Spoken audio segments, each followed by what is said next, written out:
நம சிவாயா யூடியூபர்ஸ் நண்பர்களுக்கு இனிய காலை வணக்கம். இன்றைக்கி நம்ம 12th அக்கௌண்டன்சியில் நற்பெயரில் லாஸ்ட் எடுத்துக்காட்டு 11 பார்க்கணும். பின்வரும் தகவல்களிலிருந்து மூலதனமாக்கல் முறையில் நற்பெயரின் மதிப்பை காணவும் அப்படின்னு கொடுத்துருக்காங்க. மூலதனமாக்கல் முறைக்கு நமக்கு ஃபார்முலா நமக்கு தெரியும், அப்படி தானே? வியாபாரத்தின் மொத்த மூலதன மதிப்பிலிருந்து பயன்படுத்தப்பட்ட முதலை கழிச்சிட்டோன்னா நமக்கு நற்பெயர் கிடச்சிரும்.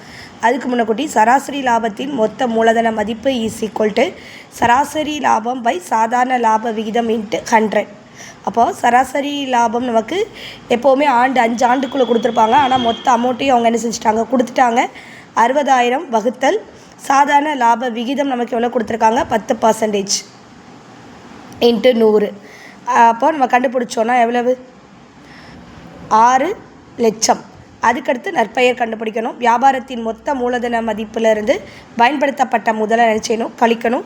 பயன்படுத்தப்பட்ட முதல் நமக்கு 4,50,000. அப்போது நம்ம கண்டுபிடிச்ச மொத்த மூலதன மதிப்பு 6 லட்சம். 6 லட்சத்துலேருந்து 4,50,000 கழிச்சிட்டா உங்களுக்கு ஆன்சர் 1,50,000. ஓகேங்களா? இதோட இந்த சாப்டர் நற்பெயர் முடியுது. நாளையிலேருந்து அலகு 5 கூட்டாளி சேர்ப்பு பார்க்கணும்.